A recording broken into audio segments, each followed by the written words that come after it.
Sagittarius, reading mo for August 13 to 19, pero kahit lumipas yung mga petsa na yan, timeless reading to. Kung kailan man makarating sa'yo, ha? Yun yung perfect timing na ma-receive mo yung mga messages na nandito. Okay? Don't forget to subscribe, like, follow pala kung bago po kayo dito. I'm Purple Teen. Yung mga interesado po sa private reading ko, dumiretso kayo sa one and only official Purple Teen FB page, yung may blue check sa kanan. Pag walang blue check sa kanan, yun po yung fake na gumagaya sa page ko. Okay, kayo po yung mag-PM sa akin. Hindi po ako mag-PM sa inyo or mag-add friend, ha? Take note. Big shout out, thank you sa lahat ng nag-join na membership subscription, mga nagpapadala ng Star Super Thanks, mga nag-avail ng private reading, mga palaging abangers, nagla-like, nag-share, nagko-comment sa mga readings natin. Okay. Overall energy, tignan ko muna, bawal kasing mga may nakahubad. So, tignan ko muna yung mga cards bago ko ilalagay.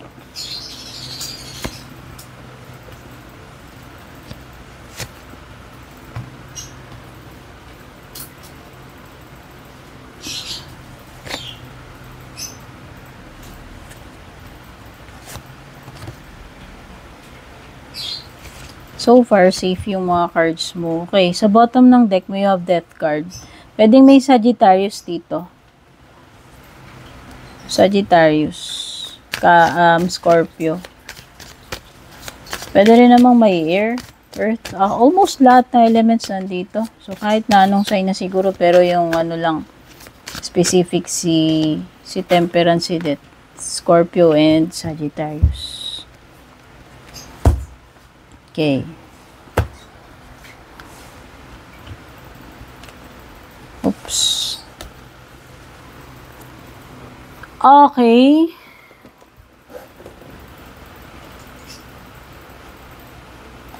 Overall energy mo for this week is 7 of Swords. I think this is recovery. Kung ano man yung mga nawala sa'yo, nanakaw sa'yo, nawalan ka ba lately? Or kung ano man, could be anything na nawala sa'yo. Feeling ko lang may babalik eh. Hindi man siguro lahat, pero may babalik somehow. Okay. I think this is also coming clean. Kung meron man ditong may ginawang kalokohan, atraso, kabulastugan, may paghuhugas ng kamay, merong pwedeng pagdi-deny. Pero pwede ring pag-ako eh. Pagtutuwid ng pagkakamali. Okay? So, tignan pa natin kasi masyado pang early para masabi. So, yun yung overall na ano. So, pagdating sa career mo, financial, wow, ang ganda. Potential ito. Hindi pa agad-agad ito datong. Potential pa lang kasi itatanim mo pa lang yan sa Ace of Pentacles. So, sa tingin ko lang ito ay magandang potential pagdating sa career mo, sa investment, sa pera. Oo. This is something na itatanim mo, alagaan mo, and then maaanihin mo eh. And feeling ko lang kung ako tatanungin, go, ito ay green light. Kung ako tatanungin, go signal, okay? Kasi may potential ka mag-grow, may potential na maging successful, may potential na aanihin mo maganda eh. Okay? O, baka opportunity rin to kasi since merong kamay na nag-o-offer dyan from the clouds. Okay? Pwedeng sa pera, sa trabaho. Pagdating sa bahay, tsaka family, meron dito, okay, ang ganda transition period to improvement pagdating sa kalagayan, sitwasyon ninyo dyan sa bahay or pamilya. Basta anything na related sa family, sa home, sa bahay ninyo, ito yun, yung area na to. So, nakikita ko rito is, nakakaalis na kayo dun sa mahirap na part or dun sa magulong sitwasyon eh. So, mas nagiging kalmado na yung tubig doon sa patutunguhan ninyo. So, ibig sabihin yan, transition period yan. Pwedeng may pagdadaanan kayo, pero magiging smooth din yung mga bagay-bagay. Kung halimbawang magulo, mahirap, no, messy, ganyan-ganyan. Okay, this is an indication na makakahanap kayo ng better place kung naghahanap kayo ng lilipatan. Oo, maitatawid, makakatawid, alam mo yun, masusurvive, makakaraos, no? Tawag nga nila, makakaraos. Okay? So, yun. Good news yan kasi ibig sabihin, hindi man agad-agad, pwedeng nandun na sa process. Sabi ko nga nasa transition na sa biyahe na eh. Ano yan. Kumbaga, maganda yung mas better yung mararating yung malilipatan eh. Yung pupuntahan eh, ng situation. So, pagdating naman sa love life mo, ano energy ninyo ni person mo? Pwedeng magkabaliktad yung energy na binabasa ko rito ha. Ano man yung tinutukoy dito, energy mo man ni person mo, bahala ka na dyan. Ikaw nakakaalam. Pwedeng may water dito, Cancer, Scorpio, Pisces. Okay. Ano to, long distance? Kasi parang may distansya. May distansya, amigo. Baka magkalayo kayo ngayon or ewan ko. Either talagang literal na magkaiba kayong bansa, lugar, magkalayo kayo like LDR, o pwedeng nagkakaroon ngayon ng barrier. Oo, may separation space eh, may distansya sa inyong dalawa eh. Whether literal na distance o meron ba ditong dumidistansya o pa-distansya pa lang kung mangyayari pa lang to. Kung LDR to, pwedeng may mga sagabal dito sa relationship nyo. Una-una na dun yung distansya eh. Mahirap kasi talaga pag LDR. Diba? Diyan usually nagkakaroon ng mga trust issues. Siyempre, sa una, oo, happy-happy, cool-cool, cute nyo lang. Pero eventually, nagkakaroon na ng mga doubts, lalo na pag nagkakaroon na kayo ng mga problema, tapos hindi nyo naman nakikita yung isa't isa, tapos nawawalan pa ng communication, alam mo yun. Pwedeng ganun eh. The connection is there, pero parang may mga blockages, may mga, alam mo na, setbacks dahil nga magkalayo kayo. Or pwedeng yung iba, okay naman kayo nung una, tapos ngayon parang nagiging malamig, nagkakaroon na ng barrier, ng communication problem, ng issues. So, parang nagde-demand ng space, alam mo yun, hindi na ganun ka-frequent yung ninyo, communication ninyo, yung bonding ninyo, pwedeng may ganun. Okay. I think nandun pa rin naman yung emotions, yung feelings. Siguro, okay? So, yun naman yung nafe-feel ko dyan. So, when it comes dun sa hindi mo inaasahan, ano to? Okay, it could be na falling apart yung love life mo. Kasi dito parang may pagpo-fall apart ako na si sense of Four of Wands.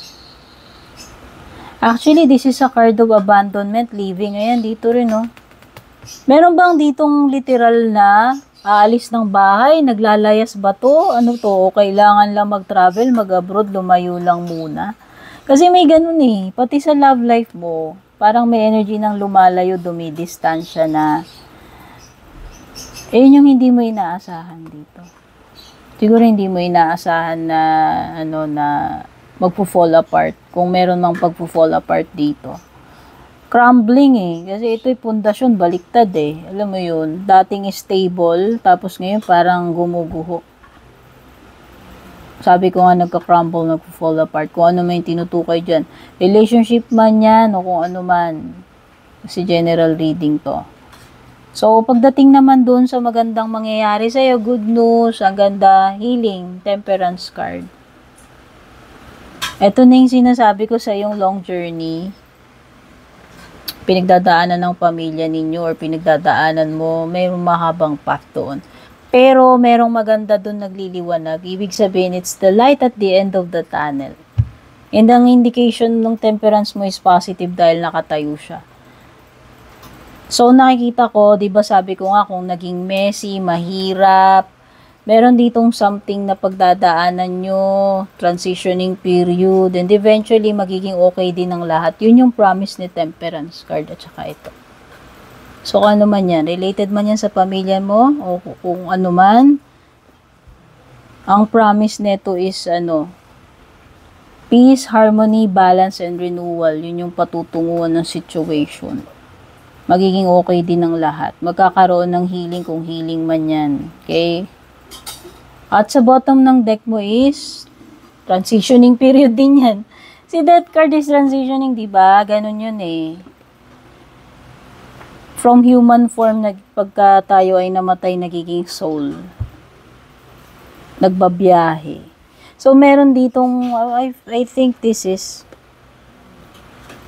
something na pagdadaanan mo. Merong malaking pagbabago for sure, may transformation. Actually, pwedeng spiritual transformation nga to. Basta meron ditong endings and new beginnings. Yun naman yung laging sinasabi sa Death card. Dumadaan ka sa transition period. Diba, kanina ko pa nga sinasabi yung transition na word. So, ito may transformation din. Okay? So, maliwanag yung transitioning transformation dito sa sitwasyon mo. Ano pa? Check pa natin yung mga iba pang paparating for you, Sagittarius. Akala mo, no, parang redundant yung mga baraha. Kaya paulit-ulit sinasabi ko eh. Kasi minsan talaga redundant naman yung baraha eh. Huwag nyo rin sisihin yung mga reader. Tagabasa lang naman kami dyan.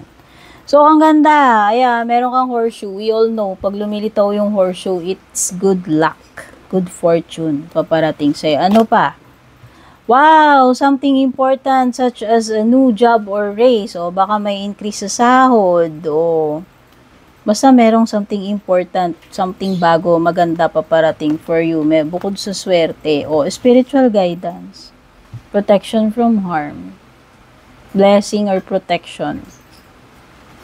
Ano pa? O balance, di ba? Peace, balance, ano pa? Harmony. Balance, harmony, isa lang yun. Okay, basta meron ditong mare-restore sa dati. Magiging okay uli. Diba yung sinasabi ko? Ayan o. Yun lang. Meron ditong broken trust, a broken commitment, a broken promise with a broken ring. Baka yun, yung sa jowa mo, sa love life nyo, kung nagpo-fall apart kayo. Kasi nung una, nangako kayo. Or I hope hindi naman broken family or marriage to, ha? Kasi nakita ko to parang home to is wedding, samahan. Basta meron kasi ditong mabobroken kung ano man ito. Pwedeng may paghihiwalay ng landas dito eh. Ayan o, in romance or in business. So, ano yung pinaka additional messages? Payo sa'yo ng reading na to. Kukuha pa tayong 2 additional cards or sagot sa tanong mo kung meron ka man tanong sa isip mo. 2. Tayong 2. Okay? O, perfect timing, let go. Ano ba to?